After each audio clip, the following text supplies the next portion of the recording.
FIDE World Chess Championship, game number 7. We have another decisive game again today. That's 5 out of 7 of the games so far have been decisive ones. This game gets crazy at the end. So we have Ian Nepomniachtchi playing white, Ding Liren playing black, and Ding employs a French defense, 1e6.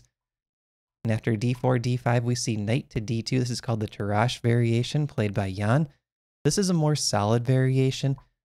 Most of the top players play knight to c3, and that's kind of the sharper lines.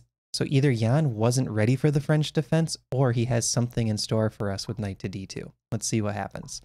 On c5, that's what most GMs play. Knight to f6 used to be more common, but that tends to give white pretty good positions. Knight f3, and at this point, white scores about 56.5%, which is a little bit higher than the first move advantage for grandmasters. And now we usually will see these pawns start to trade off in the center. And that's what happens, a trade on d4, knight f6, and then a trade on d5. So here we've reached a quieter position for now. And the imbalance is black has the extra e pawn and white has the extra c pawn.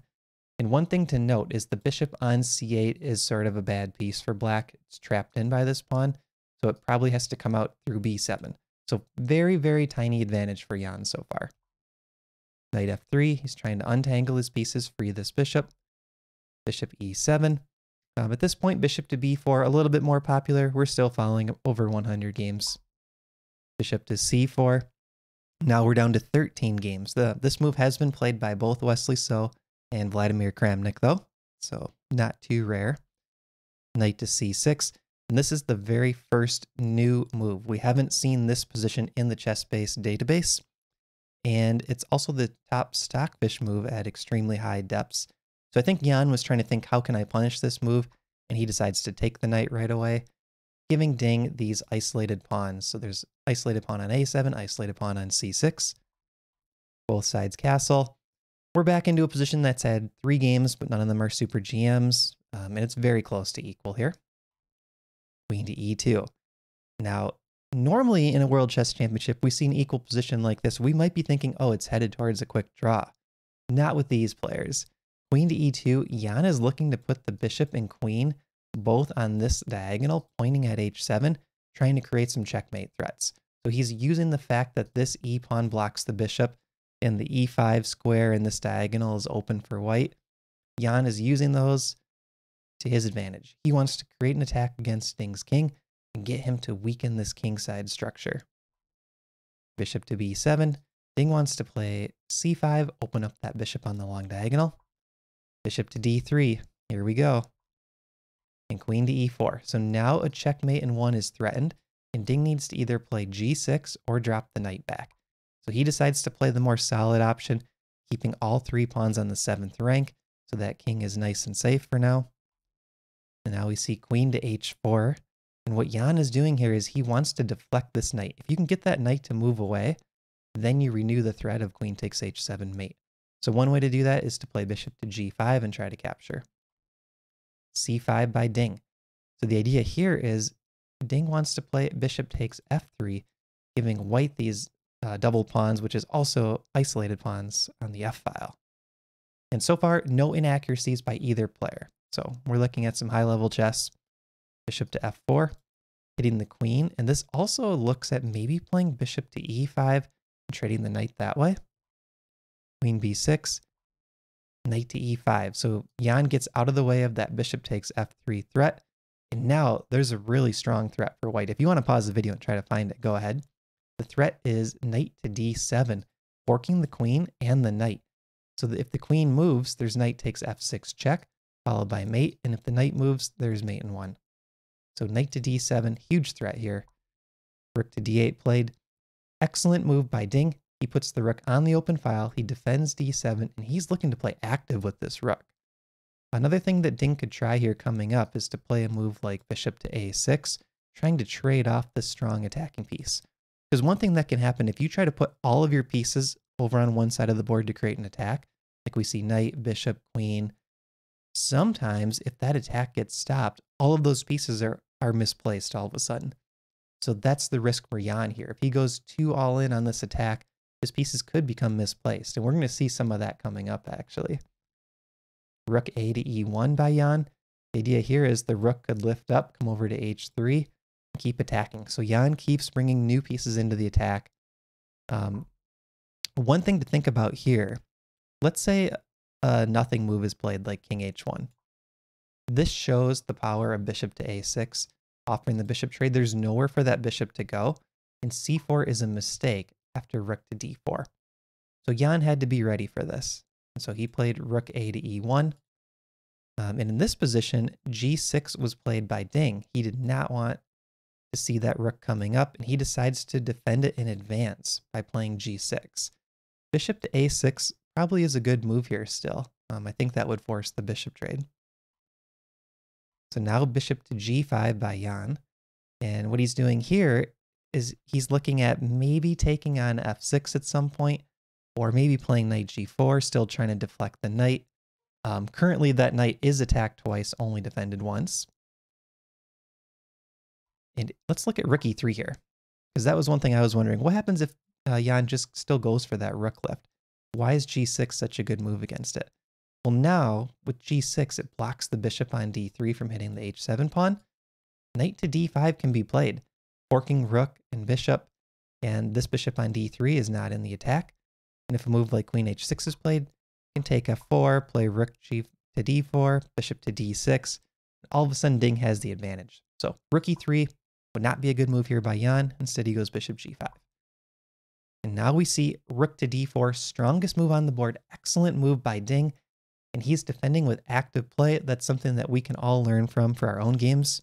Hitting the queen with the rook. Queen drops back, queen c7. And now Ding wants to play pawn to c4. Still a balanced position. You can kind of feel that the momentum is now going in Ding's favor. He shut down White's attack, and now he's the one playing with the initiative. b3 by Jan, trying to prevent c4. Knight to h5. This offers the trade of bishops. And if trades start to occur, I think this position favors Ding a bit because, like we mentioned, some of these pieces are misplaced for White, like the queen on h3. On to f4. Players are playing extremely high-level chess. We have not seen any mistakes or inaccuracies so far. This position is now starting to heat up with some tactics. So one thing to look at here is Jan might play bishop takes e7, queen takes e7, and then pawn to f5. Let's just show a nothing move for Ding. Let's say a6. Bishop takes, queen takes, pawn to f5. You cannot take back with the g pawn because the knight drops, and you can't take back with the e pawn because of this attack on the queen. So that's something that Jan is thinking about. Cool idea. Pawn to f4, threatening the bishop trade in f5. Bishop to d6. Now the craziness is really about to start. Ding threatens knight takes f4, removing a defender of this knight. So c3 is played, and now knight takes f4. Brilliant move by Ding. This is still close to balanced, but it's balanced with a ton of tactics, so anything could happen here. So in this position, bishop takes f4 was played by Jan. This is a cool move to look at, though. What if rook takes f4? The commentary team on chess.com looked at this. If bishop takes e5, there's now bishop takes g6, threatening the mate. And after h takes g, c takes d4, hitting the bishop. And if bishop takes f4, there's bishop f6, and mate is coming no matter what. So rook takes f4 was kind of a cool move. But in this position, bishop takes f4 doesn't have to be played. C takes d4 could be played. This holds the balance, but it's a pretty crazy position. And I think it would have been cool to see Jan go for this. Instead, he plays bishop takes f4, and we do get a lot of tactics here too. And now a brilliant move again by Ding. Rook takes f4. He's on his game, playing with precision, and he's starting to gain an advantage. Rook takes f4 back, bishop takes e5, hits the rook. And now let's take a material count here. Jan is +1 in terms of material because we have one rook for a bishop and a pawn. So that's 5 points for 4 points.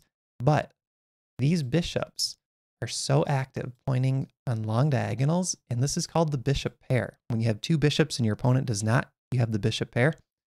Ding actually has a slight advantage here. Rook to d8. And the idea here is rook takes h7 is threatened, but he can now meet it with rook takes d3, deflecting the queen and the king can capture the rook. And keep an eye on this bishop. It does an awesome job guarding h8. So rook takes h7. Yes, it gains one pawn, but keep in mind what we talked about. The rook and queen are going to be over here stuck on the h-file with no additional threats. So they're going to be out of play. Bishop to e4. Jan wants to trade off the bishop pair. That's a smart decision. And here, bishop takes e4 is played by Ding. I was a little surprised by this. I thought he might play bishop to a6, but he probably calculated this and figured he didn't want this forced sequence after rook takes h7. And the idea is if bishop comes back to g7, that blocks this idea. Bishop takes g6, by the way, because the f-pawn's pinned. Bishop to g7, there's now rook takes, king takes, and this position is slightly better for black, but maybe Ding felt that he lost his winning chances here, right? Because now the material is exactly even and there's no imbalance with the exchange rook for bishop. So Ding trades off the bishops. Bishop takes e4, rook takes back. Jan, if he doesn't drop any pawns and consolidates this position, I think he could start to use that +1 material advantage and play for the win. So Ding has to play active, and he does. Rook to d5. Rook to h4 played by Jan. This is the first inaccuracy of the whole game. For some reason, Jan keeps going for this h-pawn, and it's really not threatening anything. Let me show you a nothing move by Ding. a6. Okay, what if rook takes h7?